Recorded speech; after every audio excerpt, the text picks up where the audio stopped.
Hey everybody, Hey y'all. we are back on the Peterbilt again. We have to make a trip to Roanoke on Thursday. So I'm going to take the sleeper airbags out and we're going to take them to our local Fleet Pride. Say that 3 times fast. Fleet Pride. And the ones I ordered local have yet to show up because I know I mentioned these a whole bunch of episodes ago and I still ain't got them. So Well, yeah, won't.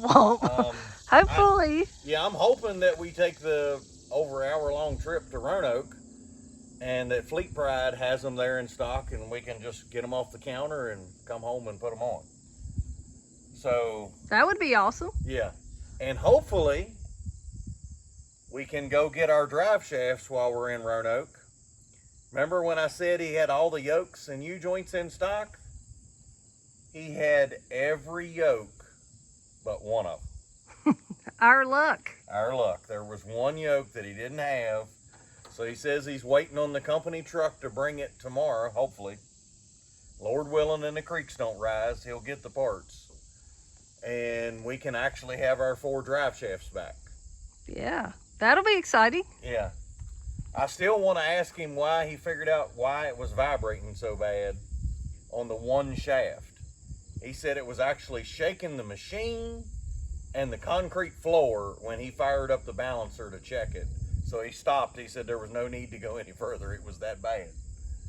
So, yeah. Hopefully we'll get a chance. Hopefully we get some parts. But we got the bolts here. That's a little crusty. Oh, it says Packard.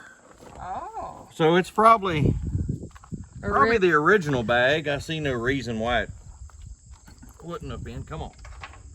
Oh, there went the nut. That's plastic. Is that plastic? That's a plastic nut. Oh, interesting. How about that? All right, squeeze. You like my little block of wood here I blocked her up with? Ooh. A little bit of rust jacking going on in the bottom of the airbag there. That's awesome. I'm still back on that being plastic. Yeah, well, the bottom here, pull the bag out. Woohoo, look at there. The bottom of it Oh yeah, okay, I see. is plastic, so I guess it stands to reason that would be plastic too, so no great surprise there. But I'm betting I'm gonna need some more brass little compression rings to put this back together, because I'm betting the new airbag doesn't come with new rings. It may. I'll be surprised if it does. But Well, I guess we're gonna find out. yeah, you can still read the number on that one. So there you go. Show them the. Oh. Okay. But she is profusely leaking air. So yeah, let's get the other one off now. Move tools over where I can get them. Let's discuss the fact that we did our last video and it was like 40 degrees. Yeah. And it was 44 degrees when we did the cold start and had the truck puffing, and then my 57 failed to start. And today it's supposed to be 96. Yeah, it's hot. So we're yeah, you just welcome to Virginia, where one day you wear long pants and sweatshirts, and the next day you get back out your shorts and tank tops. yeah, if you don't like the weather in Virginia, give it 10 minutes. It'll change. Absolutely.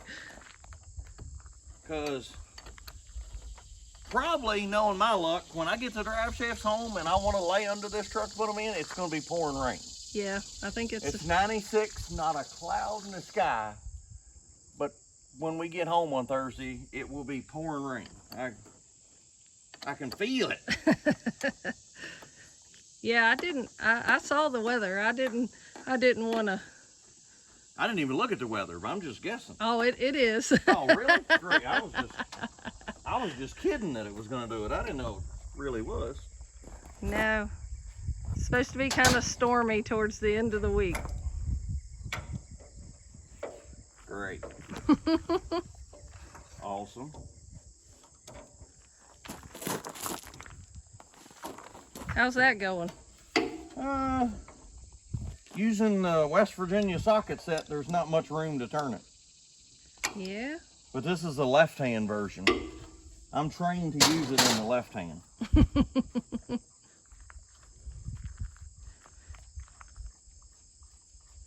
So yeah, we're hoping and we can get some new ones, get the drive shafts, and then, well, today I think we're going to tackle a couple things, aren't we? Well, I would like to look into the fuel tanks. This one says date of 06. That one says it was made in 19. Oh, it does say 06? Yeah, it says 06. So I'm guessing they got this tank off of the 07 cutoff that they stretched the back of the truck with. I'm guessing this tank came with it. And in 19, I'm guessing something happened to that tank or it was damaged. So they replaced that tank. But we have to tell them about the fuel gauge. Maybe somebody will know this. When I flip the gauge on the dash, when I flip it to the left tank, it reads a half, which it is. It is nowhere near half. It's over half. But I mean, it's reading something. When I flip to the right tank, it goes completely empty. So now that the drive shaft's out, while we're waiting on it, we have nothing else to do but wait on the drive shaft. I'm gonna climb underneath and we're gonna start investigating hoses and following the back. Everybody in the comments said I need to check the vents. That I pulled fuel from that tank and pulled nothing from this tank. Right, so it stands to reason. So it stands to reason there's something either we're not pulling from this tank or the vents stopped up and it couldn't pull right from this tank. So, but we know that the other tank does have fuel. It's not empty. Yeah, we didn't burn that much coming home. I'm surprised, but we didn't. But we maybe that was because we were going slower. I don't know. And we didn't have a We trailer. didn't have We a had trailer. no weight. It was just the truck. We weren't loading it at all. Oh, I'm gonna have to get the fitting out. This one's not gonna come off.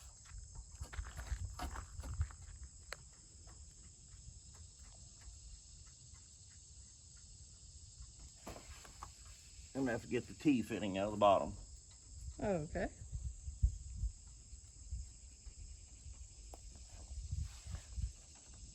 Let me go get some tools. We'll be right back. Okay. Had to go get me a very small flathead screwdriver so I can push up on the ring here, and then the airline comes disconnected. I'll show you the bag here. Let me get the plastico nut off.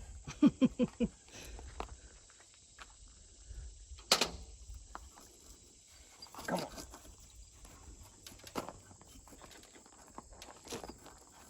Come on. Come on, Gertrude.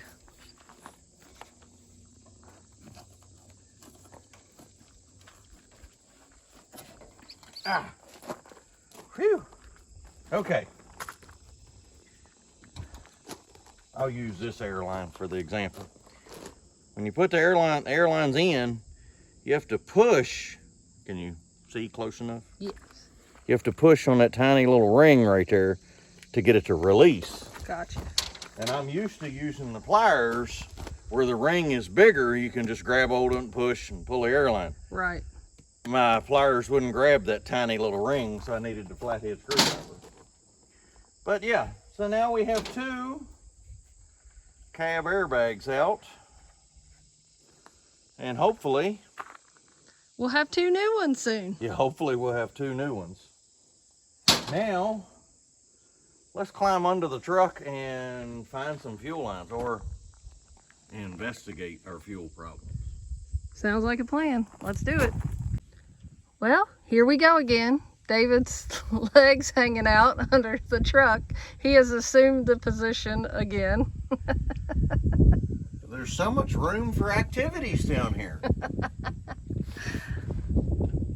So, what have you found? Anything? All right, we have found the suction line for the passenger side tank. Runs up, well, here. Probably best if I... All right, I'll hand you the camera. Hand me the camera here.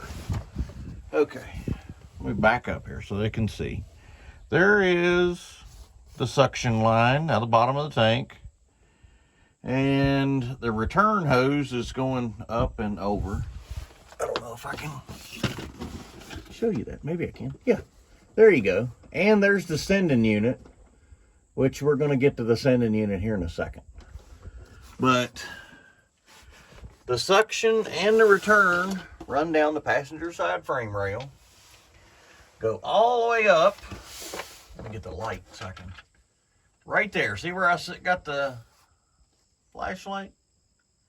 That goes to, let me change hands here so I can.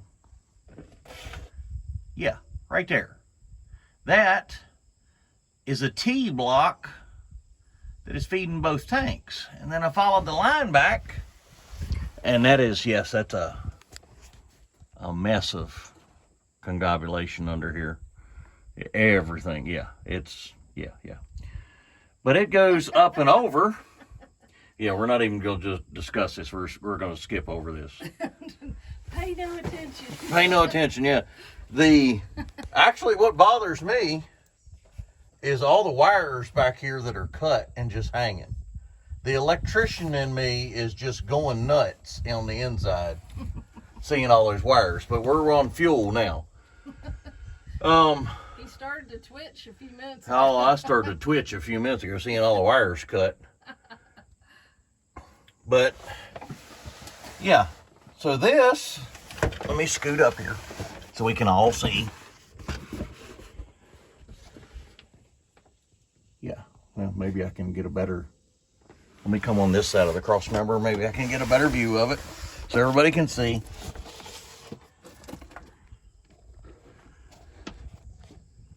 And flashlight, enter the chat.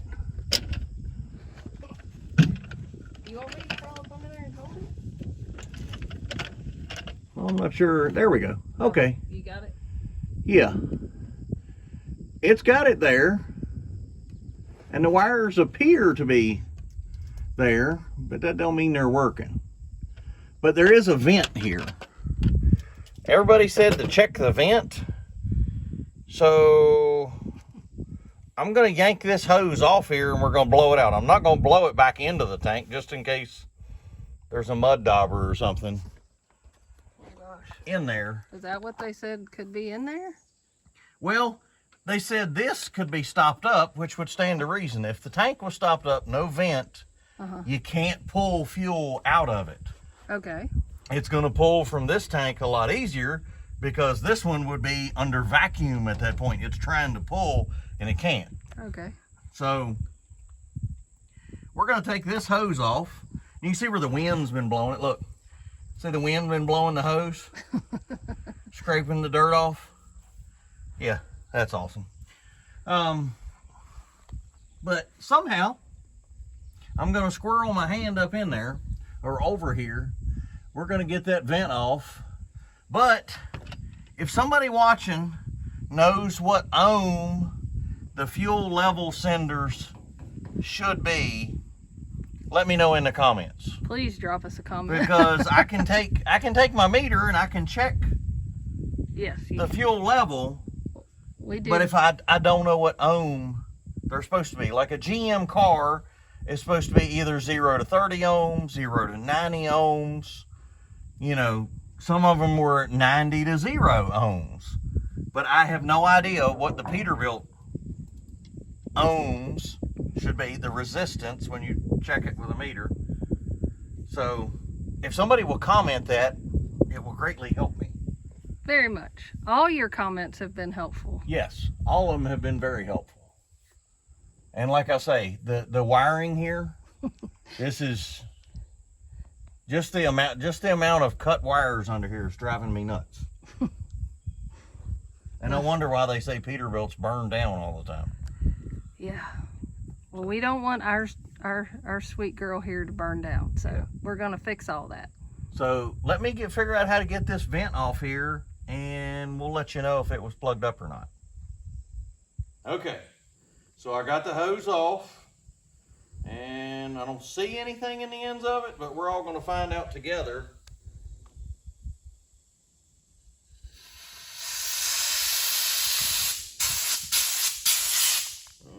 Nada. Didn't appear to be anything.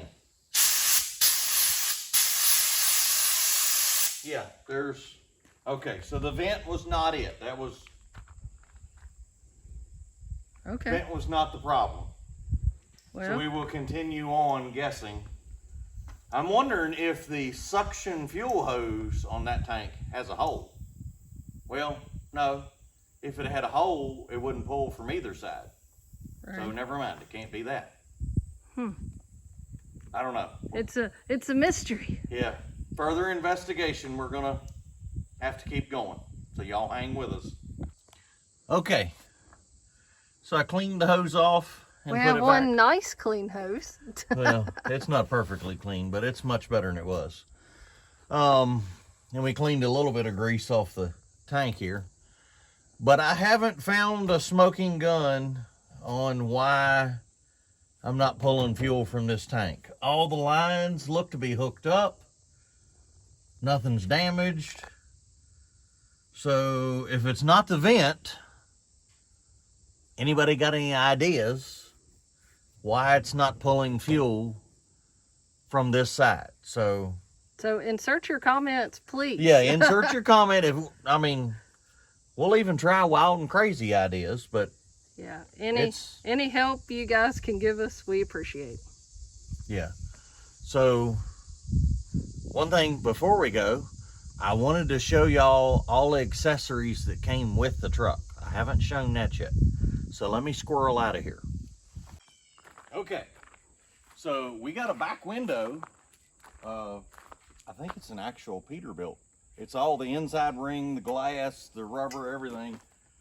But I have a question for those that have installed a back window.